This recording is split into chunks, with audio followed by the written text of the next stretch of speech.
Hello, welcome to another episode of Weekly Wisdom. Today I would like to talk about crawler budget as it's gonna be understood in 2020 and beyond. So how we understood crawler budget is something that has changed over the last few months or over the last year. Basically, there are quite a lot of new factors affecting crawler budget. There are quite a lot of changes with how Google is crawling and rendering and indexing our content, and this is what I would like to touch on today. But let's go through all of the things that I could come up with and that affect crawler budget. By no means this is like a final and ultimate guide because this is a weekly wisdom. I'm gonna try to go through as many things as possible, definitely touching on the most important ones within the next 10 to 15 minutes. So let's start with the most important thing that's actually a classic. That's something that didn't change for the last few years, and it's organized website structure. It has quite a lot of different metrics within that statement. So let's go through those one by one. I'm gonna use notes to go through those, so sorry for that. So let's start with one. So basically, original content, no duplicates. So no duplicate content, no near duplicates, no soft 404s. These are like the key things basically and key offenders for most of the crawler budget and index bloat issues. This brings us to index bloat. So basically index bloat contains of everything that's not valuable, that's not searchable. So if you have any pages that people wouldn't search for or that don't have any kind of traffic flow, or they don't correspond to any queries or user intent, then I wouldn't have them indexed in Google. Moving forward, all of the things that directly affect crawling your website, so internal redirects, internal 404s, and everything that makes crawlers' job difficult, like server problems, 500 code problems as well, like timeouts and so on. Now, the most important part, but it's not as technical as the previous ones, would be information architecture. Basically, everything that goes with how your website is structured, how logically it's built, and how it basically, both users and Google can look into your website structure and understand that to basically rank and index your content properly. And this has everything to do with indexing strategy. So if you have like an e-commerce store and quite a lot of different pages, faceted navigation with different filters, like I wouldn't index pages with filter from $102 to $104 for, let's say, a MacBook Pro. So the whole indexing strategy for e-commerce store has to be in place to make sure that Google's crawling and indexing is as efficient as possible. We get to the next point of internal cannibalization. So if you have a lot of similar products or a lot of content pieces that are somehow similar to each other, you need to differentiate them so Google clearly knows which of those pages is the most important for a given query. And as the oldest rule in Google says, basically if you have two pages competing for the same query within your structure, none of those two is gonna win. Most likely your competitor is gonna steal quite a lot of that traffic. Moving forward, now that we have all of these products, we have a clear structure, we have all that, we need proper internal linking. That basically talks about Google being able to get to all of your products, and especially if you have new products, so those could be found fairly quickly and indexed within hours, not days or minutes. Some of the problems that are still happening, orphan pages. So if when we're talking about internal linking, orphan pages are also quite a popular problem within e-commerce stores. So it sometimes happens that you will have a product that's not linked, or maybe Google can't find it because, for example, your pagination relies on JavaScript that's not clickable, and then Google wouldn't find products on the page 4 of your pagination, as an example. So orphan pages, there are hundreds of different reasons that they may be orphaned, but make sure that this is not your problem. Finishing up with the website structure, clean sitemaps. So basically make sure that your sitemap only contains URLs that are indexable and valuable. So make sure that there is no junk in your sitemap, because even if like a small percentage of the URLs within your sitemap is of low quality, Google will or may start ignoring those sitemaps altogether. And the last point in the website structure part is proper use of canonicals, Noindex, robots, and so on, especially with canonicals, because Google, like, I'm not saying they're more important, but if you're gonna somehow use either canonicals or robots or Noindex and so on in the wrong way, Google may assume that this was a mistake, and Google will at some point start ignoring those. And we see quite a lot of clients coming into us with index bloats, with indexing problems, with crawler budget problems, and we're seeing that Google is basically ignoring their canonical tags altogether, because I'm guessing that algorithm at some point is assuming, okay, this is not right, maybe this is a technical mistake, so we're gonna ignore canonicals altogether within this domain. Okay, so now that we have the structure organized, let's go to server performance. And this is the thing that basically Google was announced with the crawler budget.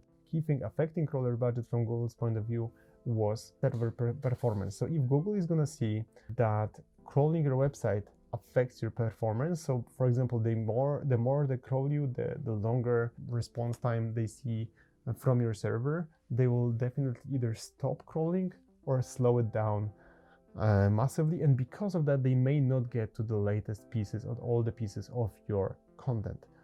To make sure that this doesn't happen, make sure to measure some of like all of the metrics affecting crawling, like time to first byte, your backend performance, your server performance, your uptime, obviously, and all of the timeouts, all of the problems that may actually affect your content's availability to Google.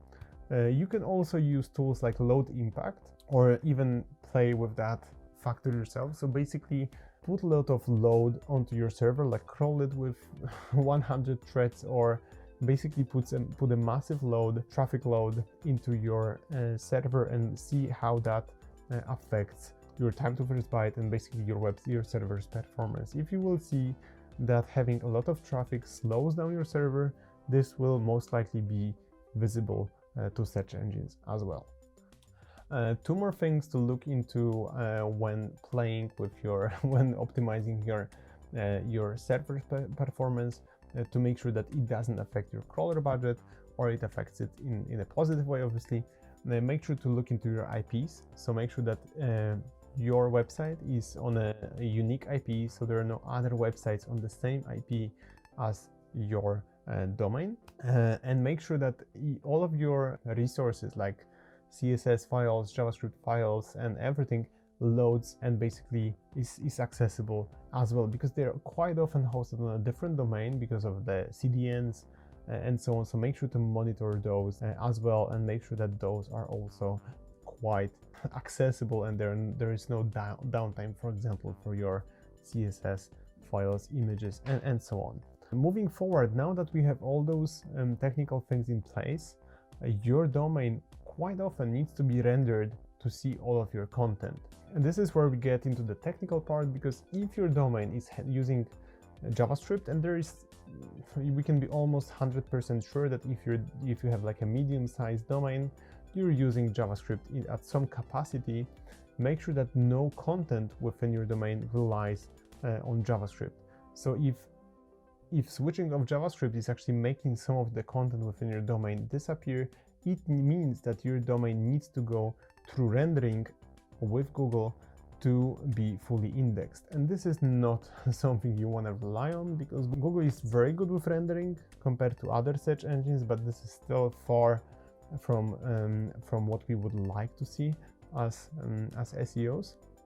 And make sure that all of your content is visible without JavaScript, so your domain doesn't have to go through that extra step of rendering that's very expensive, and it's definitely gonna affect your indexing.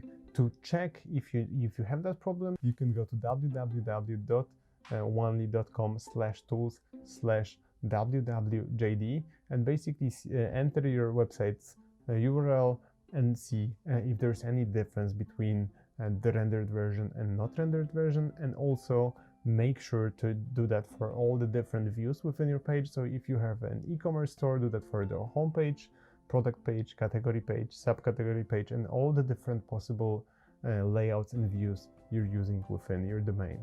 One last thing to do in the topic of JavaScript and rendering, to make sure that your website doesn't really struggle with rendering problems, check your JavaScript rendering cost.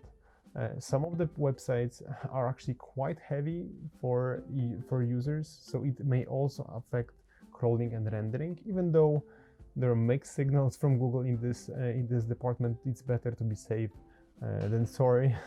Go to only.com/tools/tldr, so too long didn't render, and make sure that your website is in the green zone. So basically make sure that the cost of rendering your website is not very high.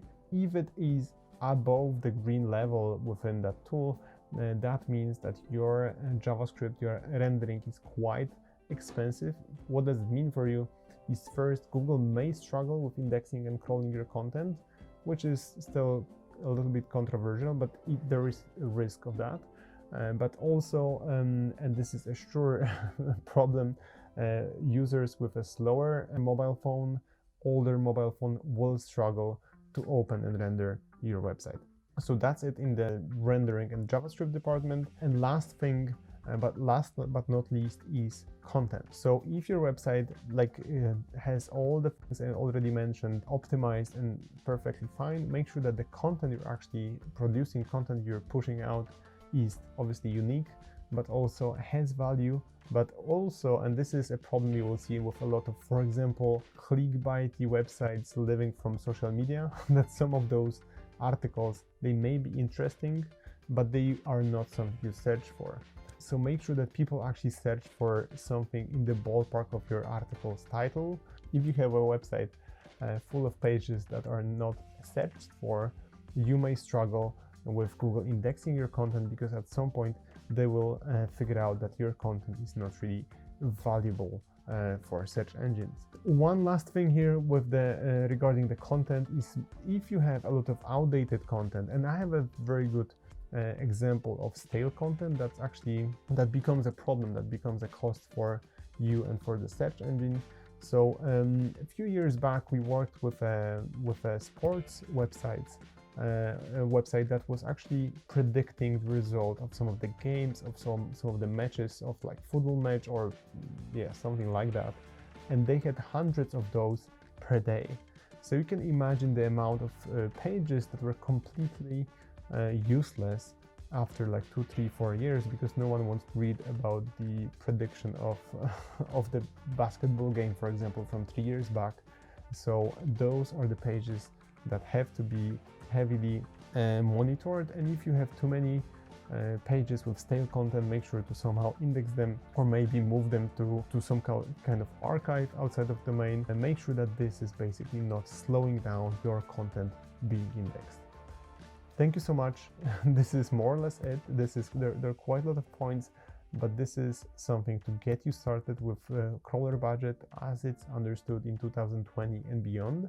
And if you have any questions, feel free to reach out to me. Thank you so much, and see you in the next episode.